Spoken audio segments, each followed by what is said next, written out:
Fún gbogbo ojú tí ó ń wà láàárọ̀ ìkànnì BBC News Yorùbá ní àwa yìí ilé bàbá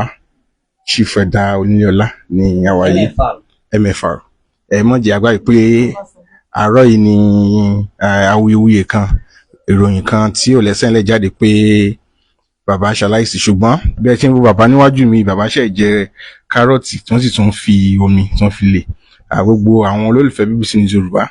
ẹ rí i pé bàbá lérè pàìmọ́ ló wà níwájú mi tí ẹ ń wò yìí lẹ́ẹ̀kan sí ìkànnì BBC News Yorùbá ní àwa yìí àwọn ìyàwó bàbá àti àwọn èèyàn wọn kọ̀ọ̀kan máa bá iléeṣẹ́ BBC News Yorùbá sọ̀rọ̀ nísìnyí. Ẹ káàárọ̀ wọn. Ẹ káàárọ̀ o. Ẹ bá wa dárúkọ yín fáwọn èèyàn. Orúkọ tèmi Níkẹ́ Africana, ara àwọn òṣìṣẹ́ bàbá Ẹ̀dá tipẹ́tipẹ́ tá a jọ ṣe tíátà. Àárọ̀ yìí ni àwọn ohun ìròyìn kan tí ò lẹ́sẹ̀ ńlẹ̀ jáde ẹ bá fìdí ẹ̀ múlẹ̀ pé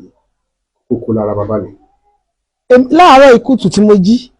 ni mo wo orí fóònù mi tí mo rí dẹ́ẹ̀dì bó bàbá mi tí ó sáré mo ṣe sáré nìyẹn mo fi délé wọn. Kókó lára bàbá le kódà gan wọ́n ṣe jẹun tán nìsín a ti rìn káàkiri gbogbo inú ilé gbogbo géètì a ti rìn káàkiri gbogbo bẹ̀ láàárọ̀ yìí kò sí nǹkan kan tó ṣe bàbá o àlàáfíà ni wọ́n wà o ìyá Bùkọ́lá Ọmọdádì ló ń bá yín sọ̀rọ̀ o àlàáfíà ni wọ́n wà kò sí nǹkan kan tó ṣe bàbá. Àwọn tí wọ́n ń gbé ìròyìn. gbogbo àwọn tó ń gbé ìròyìn ẹ ṣé o aṣọjọ́ òbí ẹ̀ bá wa gbé aṣàìmọye eré inú ilé ẹ̀ bá wa gbé ó ṣe jẹ́ kúlẹ̀ ń bá wa gbé ẹ dákun torí Ọlọ́run ẹ mọ́ gbèrú rẹ̀ mọ́ ẹ̀yin asọ̀rọ̀ sọ́bọ́tò ẹ ṣé o ẹ ṣé o ẹ ṣé o ẹ dákun torí Ọlọ́run ẹ mọ́ gbèrú rẹ̀ mọ́ o ẹ dákun o. Ẹ ṣeun lẹ́ẹ̀kan sí ìkànnì BBC News Yorùbá ní àwa yìí ilé bàbá Chief Lérè Pàìmọ́ Ẹ̀dá Oníléọlá MFR ní àwa yìí ẹ rí i pé gbogbo ẹ̀yin olólùfẹ́ BBC News Yorùbá bàbá ni ẹ̀ ń wò ní ojú ìwòran yín yìí. Ẹ káàárọ̀ sà. Ẹ káàárọ̀ o. Ẹ bá dárúkọ yín àti pé ìbáṣepọ̀ lẹ́yìn. Orúkọ mi ni Gbóyè Abídòyè, immediate past governor of ANTP Ọ̀yọ́ State. A gbọ́ ìròyìn tí ò lẹ́sẹ̀ ńlẹ̀, ìròyìn òfegè láti òru tá a ti ń rí lórí social media a ò lè sùn. Láfi wá ní ọ̀dà a bẹ̀rẹ̀ sí pera wa wọ́n ní bàbá wà láyé tábà tẹ̀ ní bàbá wà láyé mi náà láti fojú mi rí bàbá ó ní mo fi wà ń bí ní ọjọ́ 29 oṣù kọkànlá ọdún 2025 tàbá bàbá láyé tàbá wọn láàyè tó ṣe pé bó tiẹ̀ bá wọn lórí oúnjẹ inú mi dùn mo ti dúpẹ́ ẹ ṣé. Àrò ọ̀rẹ́ afẹ́ pa fún àwọn tí ó ń gbé ìròyìn tí ò lẹ́sẹ̀ ńlẹ̀. Àrọwà tí mo fẹ́ pa fún wọn ni pé kán ronú pìwàdà ibẹ̀ ẹ̀kọ́ mo ti máa ń bá rúru ọmọ nìkejì bá jẹ́ rere bá jẹ́ gbogbo ní ó padà jẹ́ tiwọn kàn fi gbogbo èèyàn lọ́kàn balẹ̀ kò sí nínú àwọn olólùfẹ́ bàbá jẹ́ èèyàn gidi èèyàn dáadáa ni wọ́n ni bàbá jẹ́ ẹni tá à ń kọ́gbọ́n lára wọn kò sẹ́ni tí ó gbọ́ tọ́kàn rẹ̀ ó balẹ̀ wọ́n ti kó ọ̀pọ̀lọpọ̀ sínú high blood pressure láti àárín òru yẹn àwa ò lè sùn tá a fi débi ní àárọ̀ yìí. Ẹ ṣé gan ni. Ní gbogbo ibi tí ẹ bá ti ń wà láàárọ̀ yìí lẹ́ẹ̀kan sí ìkànnì BBC News Yorùbá ní ẹwà yìí inú ilé bàbá Ẹ̀dá Oníléọlá Chief ni a wà ní àárọ̀ yìí ẹ rí i pé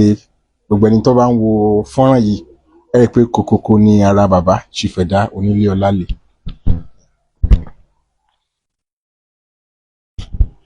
Ẹ káàárọ̀ sà. Ṣé o. Ẹ bá dárúkọ yín àti pé ìbáṣepọ̀ lẹ́ni pẹ̀lú bàbá. Ẹ ṣé orúkọ tèmi ni Sunday Olúọmọ Ẹ̀dá èmi gangan náà pè ní Olúọmọ Ẹ̀dá.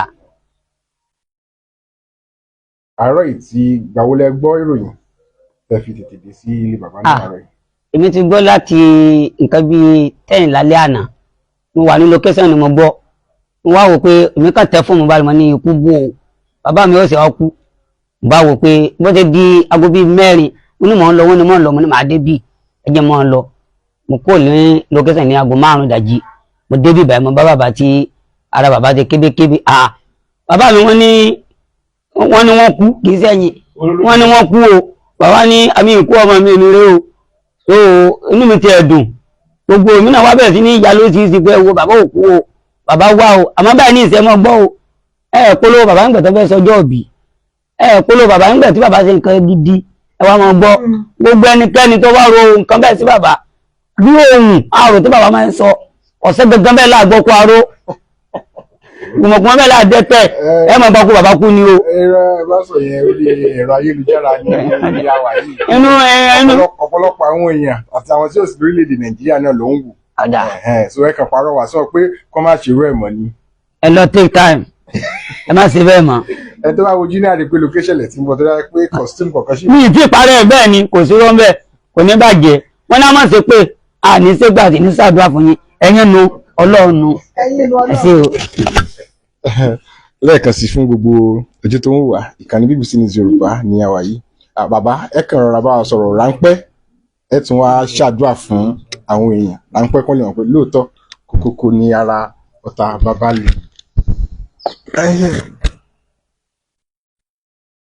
ẹ ṣé o gbogbo ẹ̀yin olólùfẹ́ wa ayọ̀ iyè àlàáfíà kò ní wọ́n yín o ìròyìn tí wọ́n ń gbé láti òru àná wọ́n bá wa gan lójijì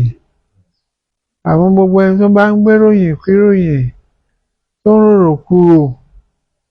kí wọ́n mọ̀ wípé ohun táwọn bá ń ṣe ìkàkà ní àná sọmọ nìkejì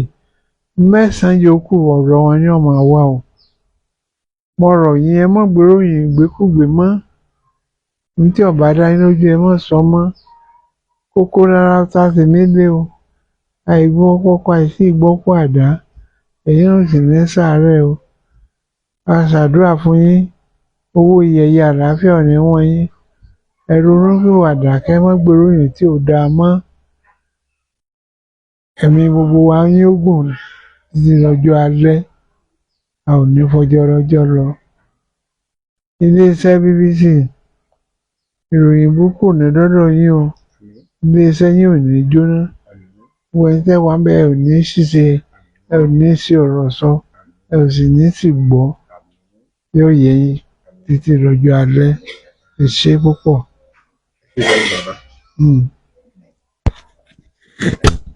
lẹ́ẹ̀kan sí fún gbogbo ojú tó ń wà ìkànnì BBC News Yorùbá ní àwa yìí ilé bàbá lérè pàìmọ́ ní àwa níbi tí a ti wá fi ojú wa gan ní bàbá láti fi ìdí òótọ́ hàn pé kò sí nǹkan kan tó ń bàbá pé kókókó lára ọ̀tá bàbá lè ẹ rí i pé ilẹ̀ kí oyè bàbá ní bàbá tún gbé sí ọrùn yìí kókókó lára ọ̀tá bàbá lè iléeṣẹ́ BBC News Yorùbá ní ẹwà yìí.